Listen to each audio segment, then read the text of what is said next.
Yo Tsumago!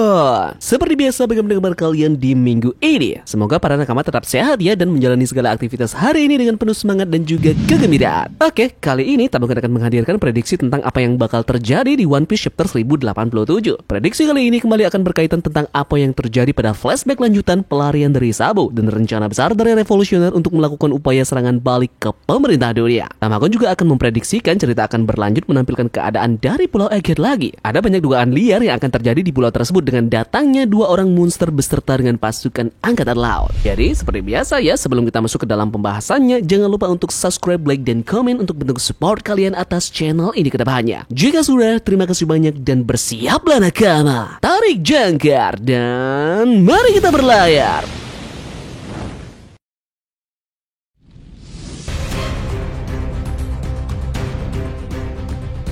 Pada Selasa besok, akhirnya One Piece akan comeback setelah sebulan lamanya kita menunggu manga akan rilis kembali. Chapter terakhir menghadirkan begitu banyak misteri dan juga alur cerita yang sangat intens, di mana kita melihat adanya salah satu karakter baru yakni pemimpin kesatria suci, Garling V. Garland, unjuk gigi untuk mengeksekusi para naga langit yang memberontak. Begitu juga dengan semua nama dari anggota Gorosei yang sudah terkonfirmasi dan jabatan yang mereka miliki masing-masing. Dengan kilas balik cerita Sabo di Rayuri yang sudah mendekati kesimpulannya, fokus akan beralih kembali ke waktu sekarang. Revolusioner akan menjalankan suatu rencana dan juga pergerakannya setelah mengetahui semua misteri yang Sabo utarakan di chapter-chapter sebelumnya. Nah, ini akan dimulai dengan berita besar yang akan dibuat oleh Morgans. Chapter 1087 mungkin akan menjelaskan tentang Big News Morgan yang penuh teka-teki yang saat ini bersama dengan Wapol dan juga Vivi. Chapter sebelumnya kita melihat Wapol melarikan diri dari Kastil Pangea bersama dengan Vivi dan meninggalkan istrinya Cinderella. Wapol melihat semuanya dengan sangat jelas. Dengan Chipperpol tidak dapat menyerang mereka di depan umum, Wapol kemungkinan akan menghubungi Morgans yang Morgans tentu tidak akan membuang waktu akan menuju ke lokasi dari Wapol. Keduanya akan berencana untuk bertemu dan terbang di lokasi yang berbeda dengan Vivi disandra oleh mereka. Nah, inilah yang kita nantikan. Apakah Morgans akan menerbitkan informasi tentang Im-sama dan juga para Gorosei dari apa yang disampaikan oleh Wapol kepadanya? Berita besar ini akan mengejutkan dunia dan pastinya membuat pemerintahan dunia panik dengan situasi tersebut.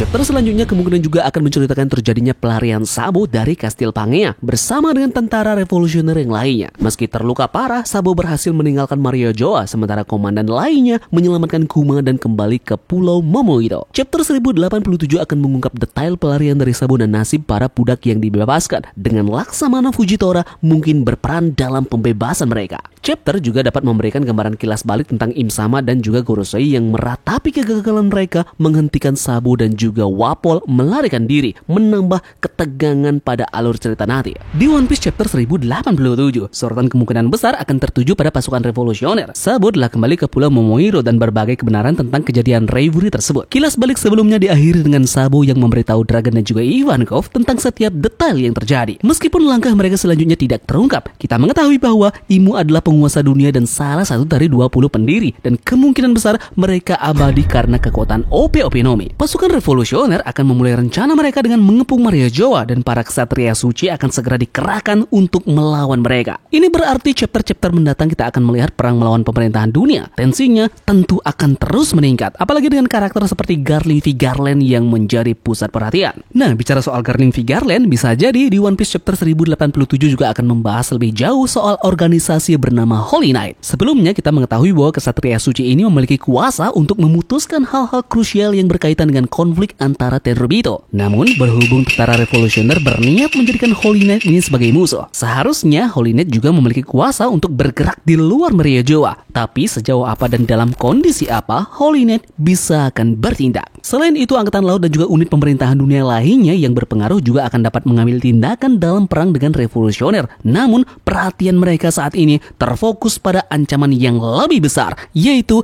invasi Pulau Egghead. Setelah lama hiatus, kita akan sangat menantikan kemunculan Luffy dan kawan-kawannya lagi kembali di Egghead di One Piece chapter 1087.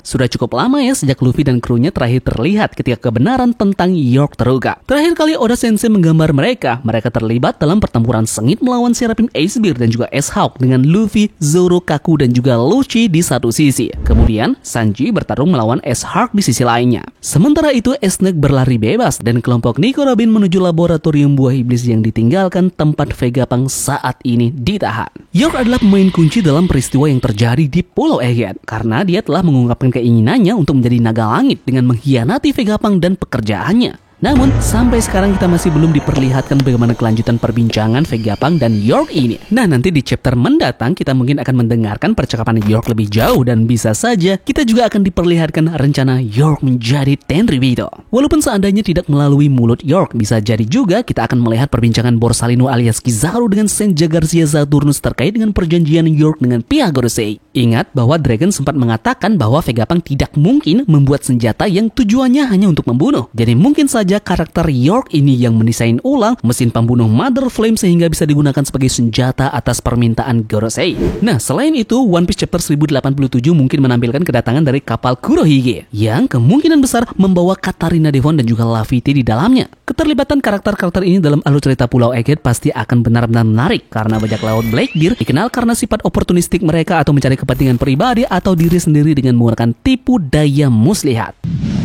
Kemudian berbicara tentang Kizaru dan juga Saturnus yang dalam perjalanan dengan 100 kapal perang angkatan laut. Ini 10 kali lebih besar dari Buster Call manapun yang pasti akan mengguncang seisi dunia One Piece. Nah, dengan daya tempur yang luar biasa ini, bajak laut topi jerami mungkin menghadapi tantangan terbesar mereka dan kemungkinan besar tidak akan punya pilihan lain selain melawan. Oke, mengingat ini adalah awal chapter dari sebulan hiatusnya One Piece, mungkinkah Oda Sensei akan memberikan kejutan di awal peririsan chapter ini dengan menampilkan wujud kekuatan dari buah iblis milik salah satu Gorosei yakni Saturnus? Dengan melihat bayangan siluet yang ada pada chapter 1085 kemarin dari bentukan para monster Gorosei, kita dapat menyimpulkan bahwa mereka semua memakan buah iblis berjenis tipe Zoan mistis dan menyangkut tentang bentuk dari Saturnus sendiri. Sepertinya dia memiliki semacam tanduk dengan badan yang sangat besar. Oke, sekarang ini akan mengarahkan kita pada petunjuk yang sepertinya di foreshadow oleh Oda Sensei dari cover story. Ada sesuatu yang menarik pada gambar ini yang mengindikasikan kekuatan dari Saturnus. Pada cover story ini terlihat mereka sedang bermain rugby, di mana mereka memperebutkan bola yang tampak merepresentasikan telur. Ini terhubung dengan Vegapunk dan juga Pulau Egghead. Nah, yang paling menarik di sini adalah hewan bison ini yang memiliki bekas luka di wajah tepat di dekat dari matanya. Dengan melihat bekas luka ini, sepertinya sangat mirip kan dengan bekas luka di wajah dari Saturnus. Sementara itu, siluet dari Saturnus sudah sesuai dengan hewan ini, yaitu bertanduk dan juga berwajah lebar. Mungkin saja penggambaran dari buah iblisnya nanti ada hubungannya terkait dengan Minotaur ataupun sejenisnya yang berbau mistis. Selanjutnya, lihat tema kedua tim tersebut. Itu adalah bison yang mewakili Saturnus dan monyet yang mewakili Kizaru. Untuk logo bisonnya sendiri adalah bintang berujung 5, yakni mewakili 5 bintang tertua. Kemudian lihat nomor jersey dari bison itu. Yep, bison 66 berhubungan dengan Day-Day di kehidupan nyata. Mirip dengan insiden Egghead, angka 66 di bison tadi juga bisa berhubungan dengan Saturnus, yaitu planet ke-6 dari matahari. Kemudian terakhir, lengan bison memiliki pusaran buah iblis. Itu seperti Saturnus yang kuat dugaan memiliki buah iblis bertipe Zoan Mythos.